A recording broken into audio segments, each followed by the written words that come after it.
It's a crime, Mr. Collins. It surely is. After all, any girl would want to be alone in the Mediterranean moonlight with a very handsome man. Unless he were a murderer. And as Greg always says, Greg's my husband, the famous private detective. Oh, and I'm Gail Collins. And I'll be back in a minute to set the stage for our puzzling crime.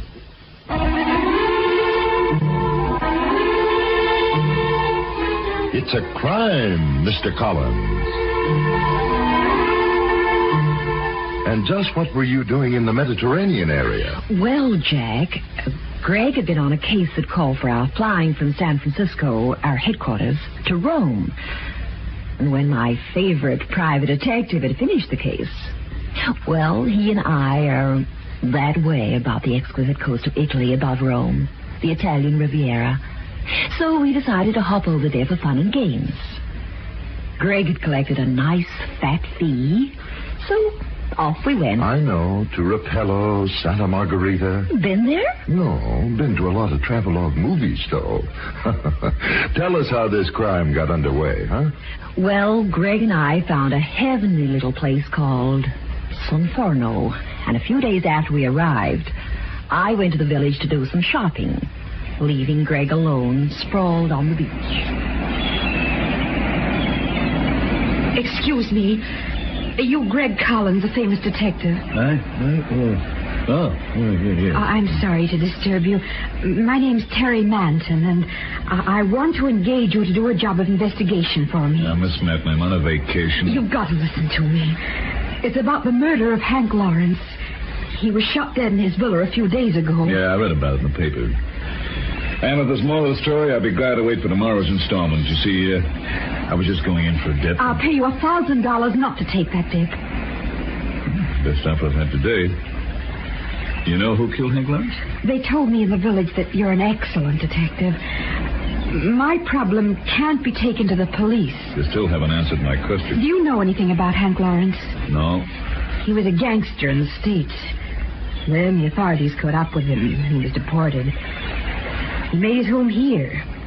But he still liked the smell of money. So he dabbled a bit in blackmail. He was victimizing quite a few people, including a brother of mine. Mm-hmm. Go on. Well, my brother works for a bank. He has a wonderful position. Took him years to get there. He's a decent, respectable man. But, well, when he was younger, he got into trouble. He wrote some letters. Lawrence got the letters? Yes. And they'd ruin my brother if they were made public. Did you come here to buy back the letters from our late friend Hank? Yes, I flew down. I went to Hank Lawrence's villa. No one answered the bell when I rang, so I walked around on the porch. There were French windows. They opened into the library.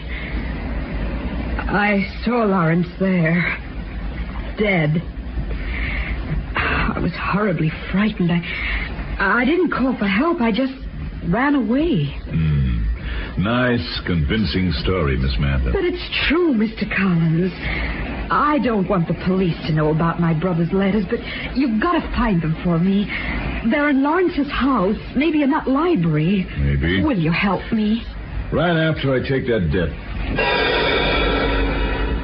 Greg went over to Hank Lawrence's place and found the chief of police there.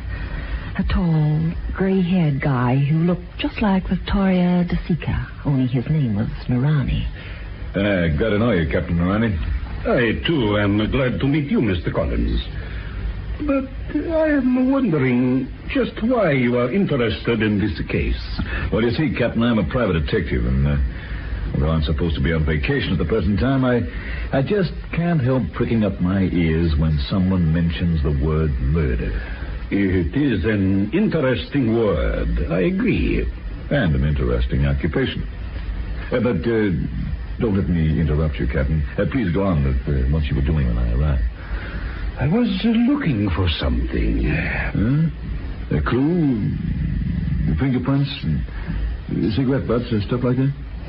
A briefcase. Aha. The papers. They always make their appearance in any worthwhile crime story. In this case, my friend, They provide the motive for murder. How can you know that when you haven't found him?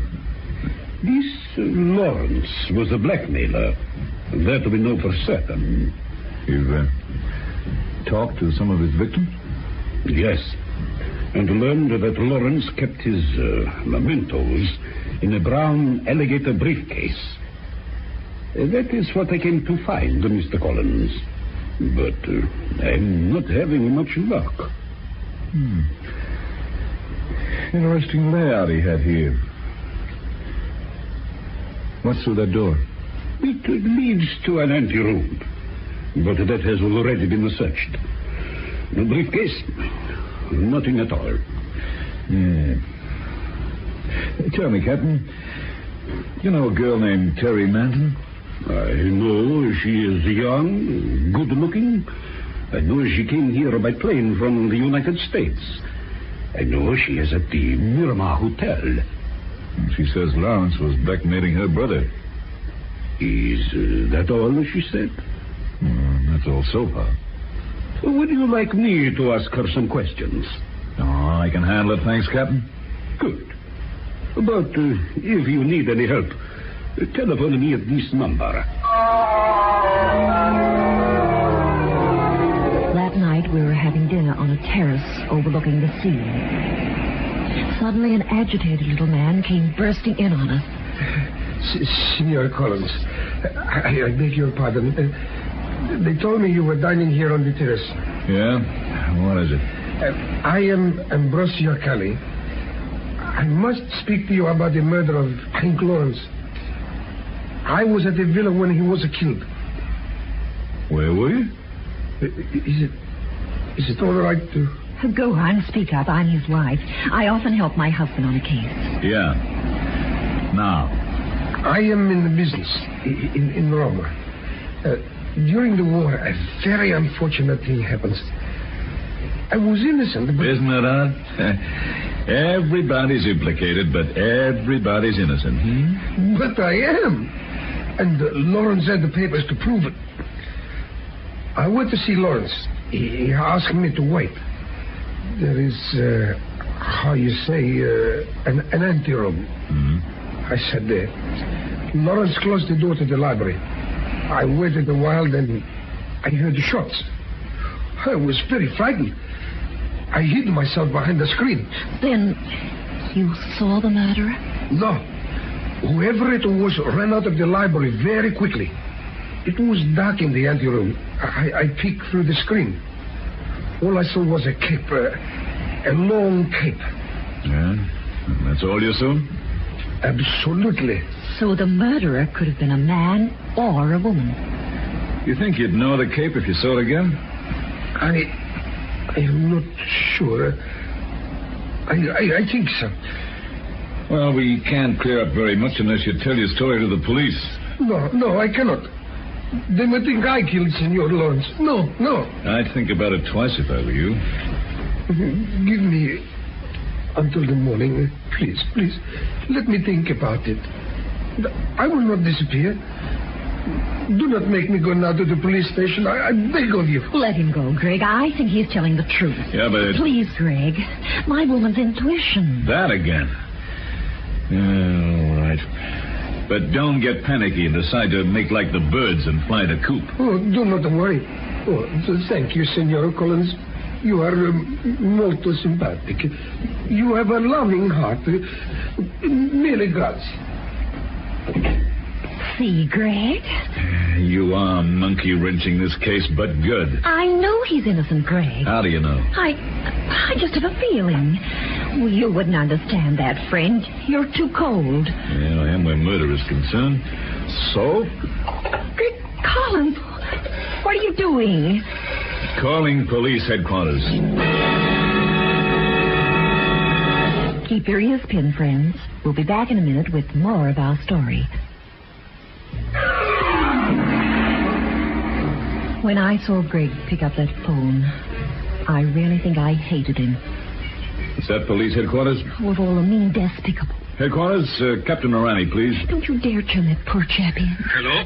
Oh, Captain, this is Greg Collins. You have come across something, yes? I just spoke to Ambrosio Galli. I know him. Yeah, well, he's mixed up in this, Captain. But he hasn't made up his mind to talk. He asked me to give him till morning. Yes? Well, I just thought you might tell the lads on the force to keep an eye open tonight. Just in case he decides the climate is healthier somewhere else. Thank you, Senor Collins. But there is something else. Yeah? I would like to talk to that Terry Manton. Right now? Now is as good a time as any. I'll meet you at the Miramar Hotel in 10 minutes. Bye. Arrivederci. Oh, you'd turn your own grandmother in, wouldn't you, Greg Collins? Well, I might if she committed a murder. Yeah, come to think of it, the old gal was pretty tough. She might have got down the family squirrel rifle and taken a pot shot at somebody if she didn't like him. Yeah, maybe I inherited all that cussedness, huh? Don't talk to me. I hate you. Greg. Uh-huh. Would you turn me in if I committed a murder? Oh, sure. I can always dig up a new wife somewhere. You couldn't turn me in. I'd bribe you. Bribe me? With what? You're broke. Oh, I wouldn't bribe you with money. Then what the... I'd bribe you this way. Yes, well, that's one way to get away with it, yeah. Take me with you to the hotel to see Terry Manton. No. Stay out of this. Want to be bribed again? Okay. Come on. Talk about dirty tricks. At the Miramar Hotel, Police Captain Morani was waiting for us up in Terry Manton's room. Mr. Collins, you say Ambrosio can identify the killer. Miss Manton, I said he thinks he can. He's very vague about it. He will not be vague tomorrow. I am not going to pamper him. I am determined to solve this case as quickly as possible. I am not going to have anything like this on my record. But Captain Morani... I'm sorry, Senora Collins. But I'm going to get to the bottom of this, no matter whom we have to hurt. But if Ambrosio says he's not sure, well... You seem terribly concerned about this, Signorina Manton. I'm just thinking out loud. Collins, I want Ambrosio at your place tomorrow morning. Never mind this nonsense about his being afraid of the police. You're right, Captain. I want you there, too, Signorina Manton. Of course. You're not frightening me, Captain. I'm not trying to frighten anyone. I just want to get at the truth. And I must, to find that missing briefcase. Call me at headquarters tomorrow morning, Senor Collins. The minute you are ready. After we left Terry Manton's place, Greg and I walked along the little cobblestone streets of the Italian village. Why are you looking so glum? Greg, you've put Ambrosio in a terrible spot. Now that everyone knows he might identify the killer... He might be knocked up. Certainly. You're the bright character who told everybody. I wouldn't worry about it if I were you. Why not? I have a very high card I haven't played yet. What is it? It has to do with Ambrosio. We're going to see him right now. Is it a really solid idea? Well, it better be. Because if it doesn't work... Yeah? The busiest guy in town's going to be the room clerk over at the cemetery.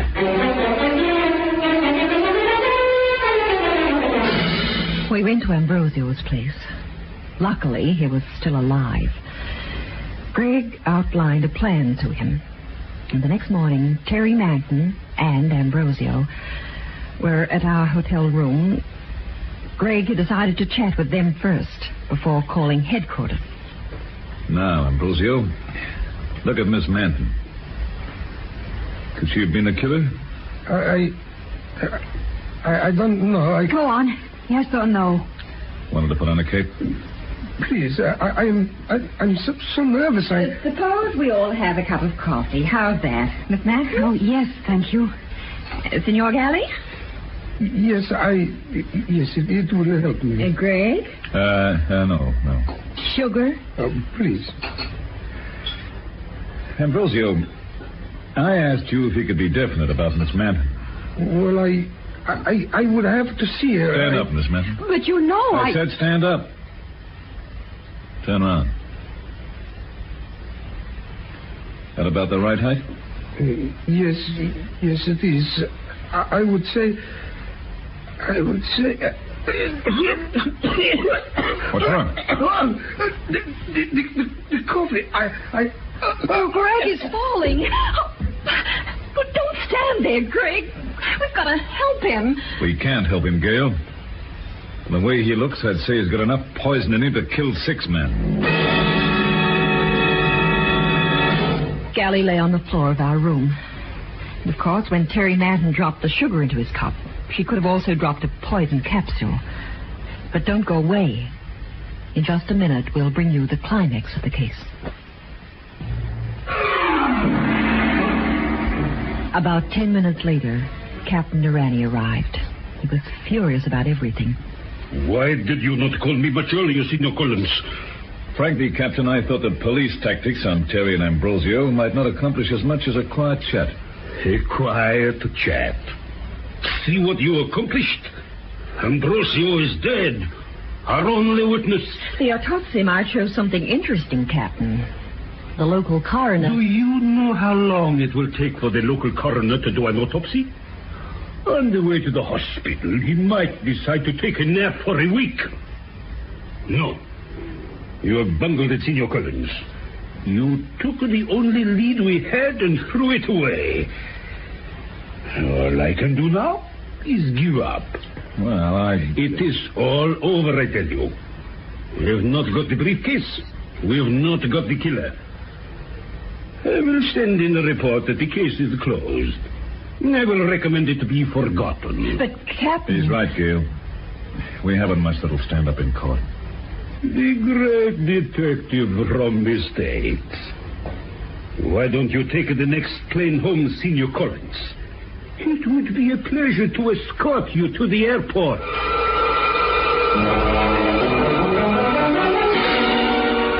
Greg just scratched his head and sauntered off. Captain Morani took Terry Manton to headquarters to wait for the autopsy. At about sunset, Greg had fallen asleep in a hammock on the terrace when I had an idea. It was going to be my ball game, too, without Greg. I'd show him. I tiptoed out to our car and drove to Captain Morani's headquarters. It was a small, old building on the outskirts of town. Do not tell me you have discovered something that will help us, Signor Collins. I have the answer, Captain. Really? Are you sure? Certainly. I know who killed Hank Lawrence. Well, come on. Who did? You killed him. Have you been enjoying one of the innkeeper's wine bottles? Or staying out too long in that sun? You killed him, Captain. You are charming. Like a little girl. I think I can get rid of that self-contained air of yours, Captain. Where are you going? To open this door. Good afternoon, Captain Morani. Ambrosio. But you are... Lying dead in the autopsy room? Sorry, Captain. My husband and I realized there was bound to be a second murder since Ambrosio said he saw the killer. So we decided to beat the murderer to the punch and stage the second death ourselves. Why, all the... Greg took me to Ambrosio's house and explained his idea about a fake death. Signor Galley was happy to oblige. The coroner, a good friend of ours, was only too delighted to join in the game. Our idea was to have Ambrosio die and then watch the suspects for a reaction. Greg purposely stalled about calling you. We needed time to have the body taken away before you could examine it. You still have no proof that I was concerned. The girl, Terry. Terry's reaction was normal. Yours wasn't. I just realized it hasn't occurred to Greg yet that you were bitterly determined to solve this case until Ambrosio died.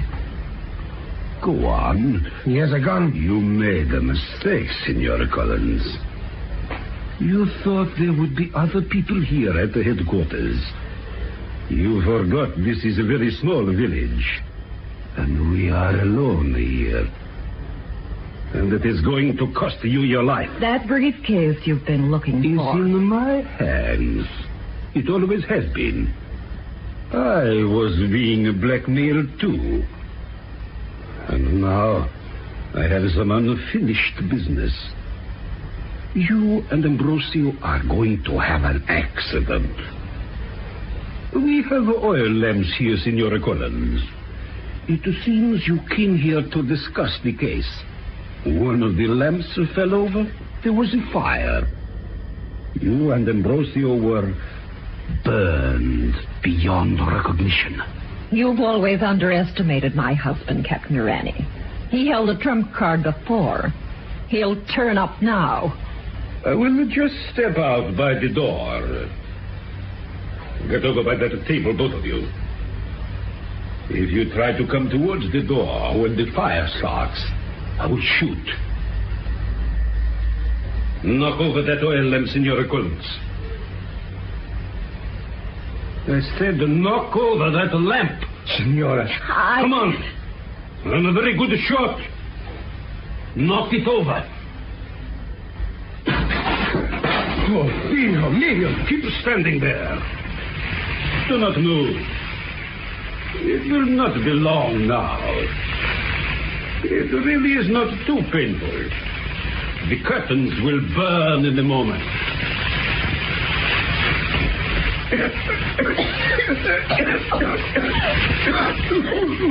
Move over towards those flames, Senora Collins, so that your dress touches them. You're losing time.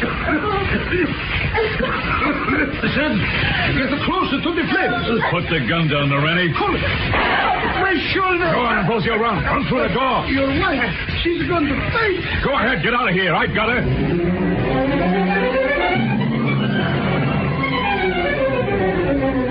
Greg carried me out of the burning shack.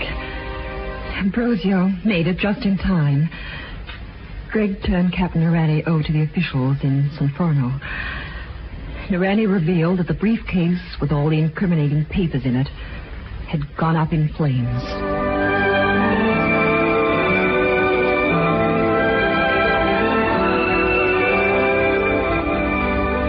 We were in the plane winging across the night sky under a gorgeous yellow moon toward the United States and home. And who solved this case, Greg? You did? Wives aren't helpful to detectives, They are. Except I wish you'd tell me your idea before running off to get yourself killed. You're lucky I guessed where you'd gone. Say, I have a brilliant wife and couldn't do a thing without her. I have a brilliant wife and couldn't do a thing without her. Good. Now we can settle back and enjoy the trip. What's that piece of paper? A telegram from Ambrosio Galley. You want to hear it? Surely. To Senior Gregory Collins. Does your beautiful wife have any sisters?